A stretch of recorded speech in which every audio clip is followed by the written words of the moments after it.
Assalamualaikum warahmatullahi wabarakatuh. Om Swastiastu, Namo Buddhaya, salam kebajikan. Sahabat-sahabat dimanapun juga berada yang saya hormati, demo di depan DPR RI memang luar biasa ya, karena aktivis 98 akhirnya kemudian turun gunung. Siapa itu? Salah satunya adalah Adian Napitupulu yang kita kenal memang bahwa beliau aktivis reformasi yang selama ini memiliki konsistensi terhadap bagaimana memperbaiki bangsa ini. Ada satu hal yang ironi, begitu Adian tampil mempertanyakan apa yang menjadi agenda bagi seluruh massa yang ada. Tentu bagi massa ini yang memang kita sudah tahu bahwa isu yang dibawa ini adalah pesanan dari awal, bahwa memang awalnya ini kan orang PDIP yang menawarkan adanya hak angket, yaitu Pak Ganjar Pranowo sebagai capres yang kalah. Tetapi menjadi aneh ketika Adian Napitupulu baru mempertanyakan apa yang menjadi alas pikir pentingnya hak angket ini diangkat di DPR.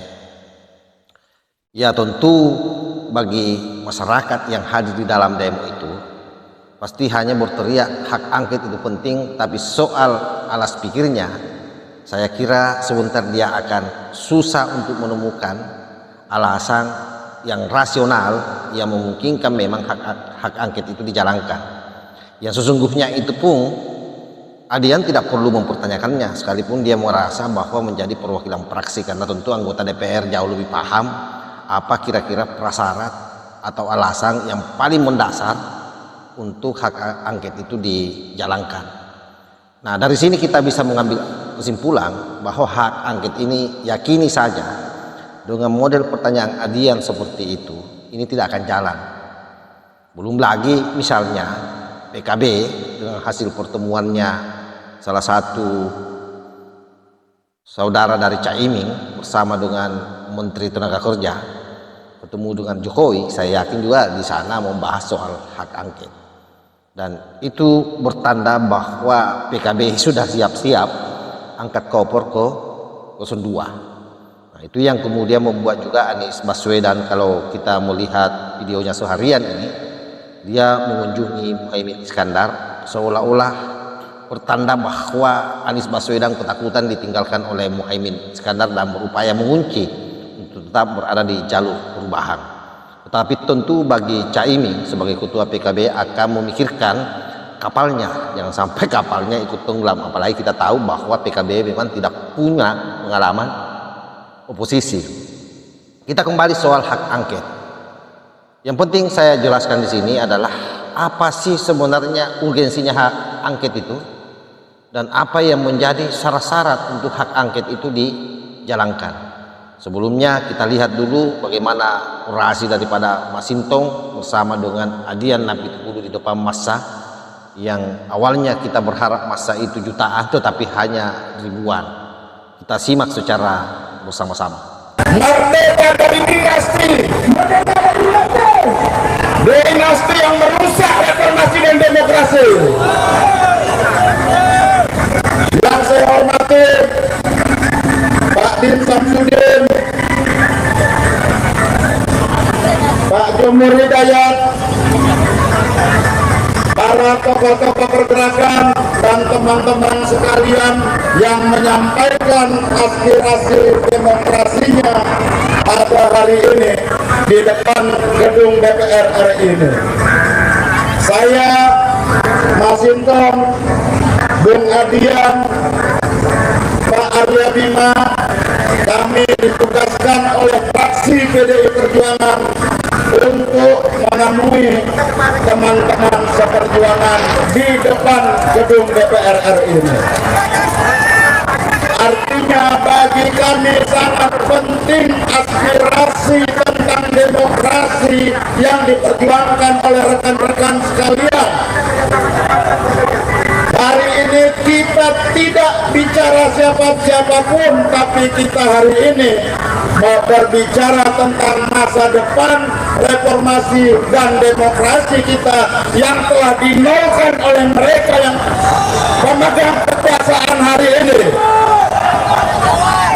Kita masih ingat bagaimana Orde Baru dulu menjadikan pemilu sebagai ajang untuk melegitimasi kekuasaan yang menindas rakyat.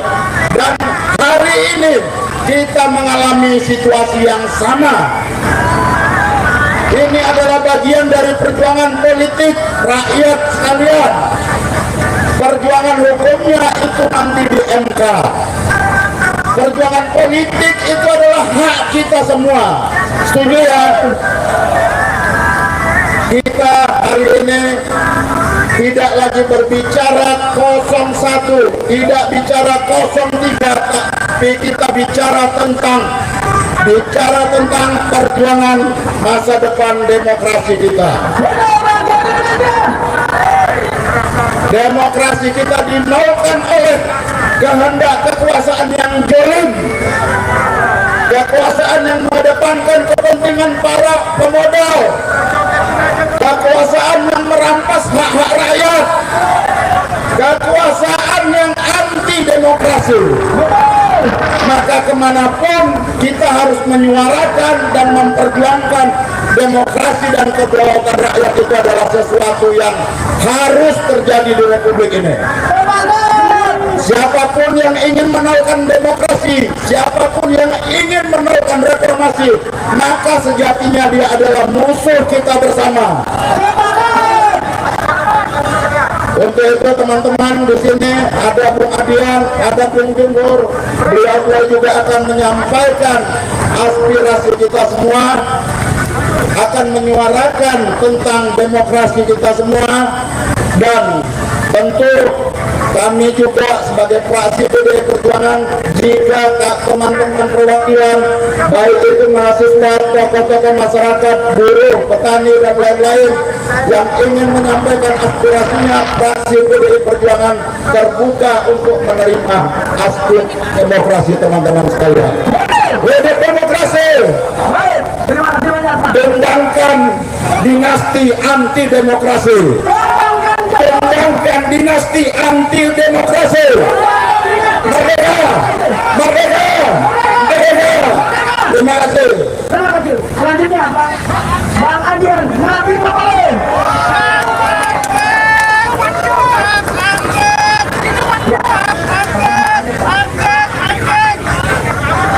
Assalamualaikum warahmatullahi wabarakatuh. Waalaikumsalam warahmatullahi wabarakatuh. Selamat siang, salam sejahtera semuanya. Merdeka. Bapak-bapak, ibu-ibu, saya dan Pak Masinton serta Pak Arya Bima diminta dua hal oleh fraksi PDI Perjuangan. Pertama, temui mereka yang berada di luar. Kedua, ajak beberapa perwakilannya diskusi di dalam. Kita mau dengar, fraksi PDI Perjuangan mau mendengar apa yang mau diperjuangkan bersama-sama dengan kami. Apa? Hak angket. Hak angket. Yang mau hak angket angkat tangan.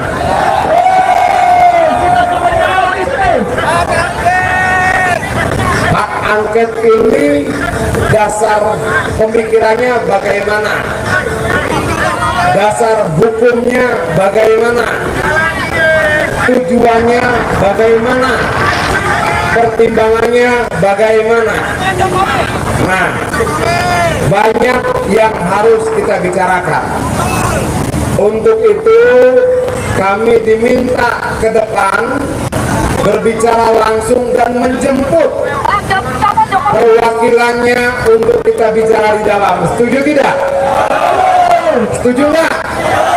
Karena nggak mungkin kita berdiskusi panjang dalam suasana seperti ini. Siapa yang mewakili mahasiswa?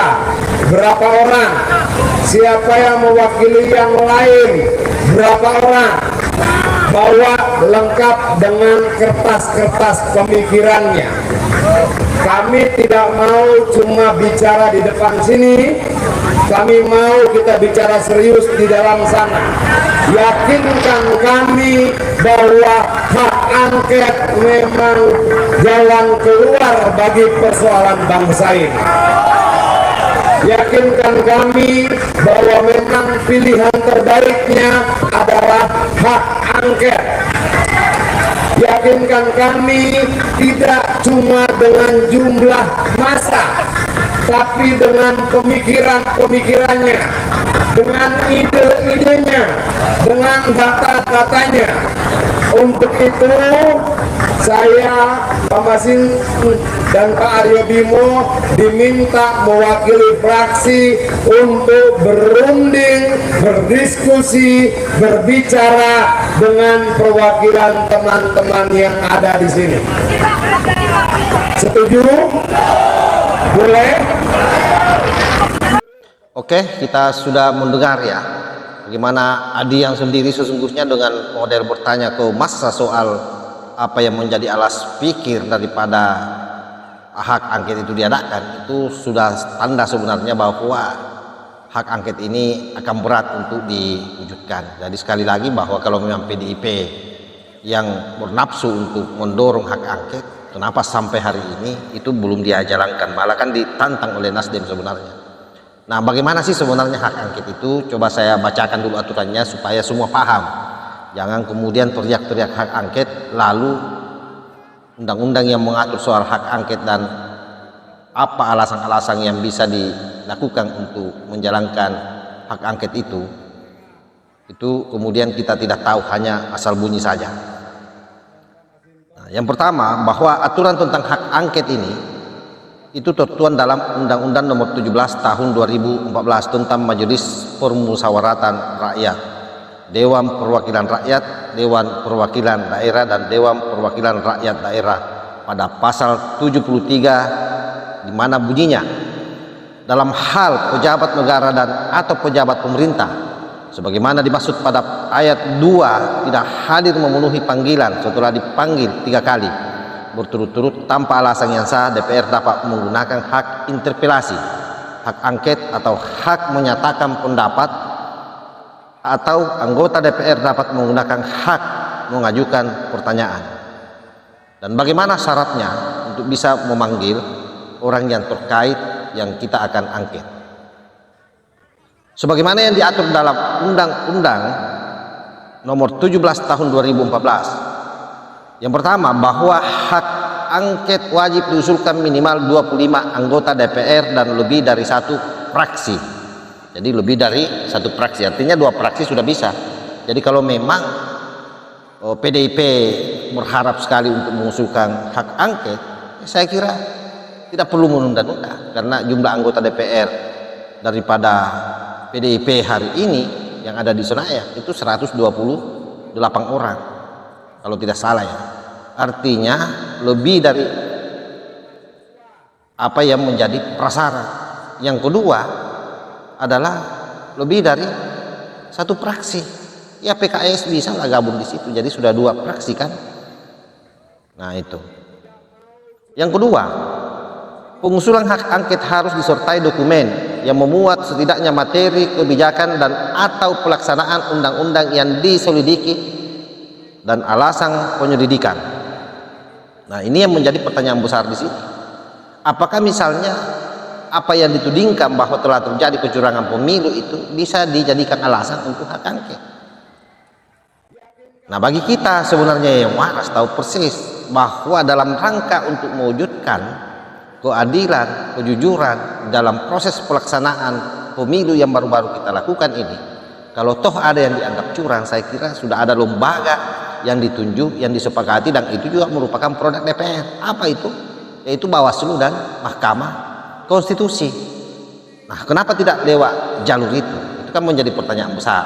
Sehingga saya mengatakan dari awal bahwa pertanyaan Adian Napitupulu terhadap massa yang hadir di sana tentang apa urgensinya hak angket dan bagaimana alas pikirnya, tentu itu tadi satu tanda bahwa memang hak angket ini akan susah diwujudkan.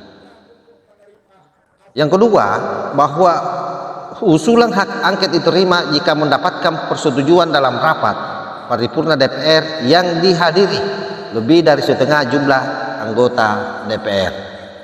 Lebih dari setengah jumlah anggota DPR. Artinya kalau 500 lebih anggota DPR berarti ada kisaran 250 anggota DPR lebih yang harus sepakat. Pertanyaannya adalah berapa kira-kira partai politik yang lolos parlemen kemarin yang akan berada di pihak hak angket, karena saya punya keyakinan Nasdem maupun PKB itu sudah siap-siap angkat cover ke kubu 02, karena kedua partai ini keyakinan saya sekali lagi dia tidak akan mau di luar kekuasaan. Makanya kenapa PDIP didorong untuk segera mendorong hak angket tersebut di DPR, supaya kalau itu sudah berjalan maka sebagaimana yang disampaikan oleh beberapa pengamat, kedua partai ini akan segera meninggalkan kaukus yang mendorong hak angket tersebut. Maka ini bisa jadi di sini tidak akan terjadi lagi yang namanya hak angket. Yang ketiga, bahwa keputusan hak angket diambil dari persetujuan lebih dari setengah jumlah anggota DPR yang hadir dalam sidang paripurna tersebut. Pengusul juga perlu menjalani beberapa langkah untuk bisa mengusulkan hak angket ke DPR. Jadi memang tidak serta-merta, ada beberapa langkah yang harus dilakukan. Yang pertama adalah usulan hak angket disampaikan oleh pengusul kepada pimpinan DPR dan diumumkan kepada semua anggota dalam rapat paripurna. Kedua, Badan Musyawarah akan menjadwalkan rapat paripurna atas usulan hak angket dan memberikan kesempatan pengusul memberikan penjelasan atas apa yang menjadi usulannya. Inilah yang dipertanyakan Adian tadi terhadap massa tersebut. Dia menginginkan massa yang hadir melalui perwakilan yang 15 orang itu membuat alasan-alasan yang rasional yang kira-kira memang bisa masuk untuk didorong di dalam sidang paripurna dalam rangka bagaimana hak angket ini bisa diwujudkan. Ketiga, pengusul berhak mengubah dan menarik usulan ke pimpinan DPR secara tertulis selama hak angket belum disetujui. Jika jumlah pengusul hak angket tidak mencukupi atau mengundurkan diri, maka harus ada penambahan pengusul atau rapat paripurna ditunda. Keempat, jika dalam 2 kali persidangan jumlah pengusul tidak memenuhi usulan hak angket gugur. Kelima, DPR dapat menerima atau menolak usulan hak angket dalam sidang paripurna dengan menilai usulan dengan ketentuan peraturan perundang-undangan. Dan langkah terakhir adalah DPR yang menerima usulan hak angket akan menetapkan panitia angket yang beranggotakan semua unsur fraksi DPR dan biaya yang dibutuhkan. Nah, disinilah anggota DPR lagi panik kalau misalnya jadi, karena ada anggarannya dan itu besar. Nah, apa sih sebenarnya fungsi daripada hak angket itu? Nah, ini penting saya perjelas juga di sini. Jadi yang pertama, kalau berdasarkan Undang-Undang Nomor 17 Tahun 2014, fungsinya adalah menyelidiki pelaksanaan undang-undang atau kebijakan pemerintah yang diduga bertentangan dengan peraturan perundang-undangan. Nah, ini yang diduga bertentangan dengan peraturan perundang-undangan. Tentu yang menjadi pertanyaan adalah apakah ada peraturan perundang-undangan yang dilanggar oleh pemerintah dalam proses pemilihan presiden baru-baru ini? Nah, itu yang saya kira memang sangat berat, sahabat. Jadi baru pertanyaan pertama saja sudah sangat berat. Pertama, kenapa berat? Sekali lagi bahwa sudah ada lembaga yang ditunjuk oleh pemerintah, yang disepakati oleh DPR, bahwa ada namanya Bawaslu RI dan ada namanya MK. Tentu ranah itu dulu yang harus dikedepankan. Nah, di situ masalahnya. Yang kedua, fungsinya menyelidiki pejabat negara atau pemerintah, badan hukum atau warga yang tidak memenuhi panggilan DPR setelah 3 kali pemanggilan berturut-turut tanpa alasan yang sah. Menyelidiki pejabat negara atau pemerintah yang mengabaikan atau tidak melaksanakan rekomendasi DPR terkait kepentingan bangsa dan negara. Menyelidiki pejabat yang tidak melaksanakan kewajiban, keputusan atau kesimpulan rapat hasil kerja Komisi DPR dengan pemerintah. Nah, seperti itulah sebenarnya fungsi daripada hak angket. Oleh karena itu, seluruh pengorbanan daripada rakyat yang pergi unjuk rasa ini akan sia-sia saja. Kenapa? Karena sekali lagi tidak ada alasan yang cukup kuat. Jadi jangankan sangat kuat, cukup kuat saja tidak ada alasan untuk mendorong yang namanya hak angket. Karena kalau selalu diseret-seret namanya presiden masuk dalam pusaran kecurangan pemilu yang dituduhkan, yang sampai hari ini juga kecurangan itu, kalau kita mau lihat informasi yang berseliweran di media sosial, itu juga tidak konkret tuduhannya. semua hanya alibi saja dan hanya asumsi belaka, dan tentunya ini hanya akan menguntungkan pihak-pihak yang mau mengambil keuntungan dari isu ini, terutama siapa lagi kalau bukan para partai politik yang berharap di ujung nanti akan mendapatkan tawaran jumlah menteri untuk ikut terlibat di dalam pemerintahan, dan itu sudah menjadi rahasia umum. Karena itu saya kira memang membutuhkan nalar bagi masyarakat untuk cerdas menyikapi ini dan tidak ikut-ikutan aksi sebagaimana yang sudah berlangsung selama 2 hari ini, yang menurut Din Samsudin akan berlanjut sampai pada tanggal 20 besok. Saya kira itu yang saya sampaikan kepada sahabat-sahabat. Mudah-mudahan informasi ini ada gunanya buat kita semua agar kita melek, cerdas di dalam bermedia sosial, tidak asal bunyi dan tidak gampang terglorifikasi dengan hasutan-hasutan daripada provokator sampah NKRI yang hari ini berupaya keras bagaimana pemerintahan Pak Jokowi dia tumbangkan. Tetapi percayalah bahwa 80% lebih rakyat mencintai Pak Jokowi, dan karena itu terjawab di dalam proses pemilihan presiden. Orang-orang yang mencintai Pak Jokowi ini kemudian dominan memutuskan pilihannya ke Pak Prabowo, karena dianggap bahwa Pak Prabowo yang bisa melanjutkan legasi pemerintahan Pak Jokowi yang hari ini betul-betul sudah dirasakan manfaatnya oleh rakyat Indonesia. Wassalamualaikum warahmatullahi wabarakatuh.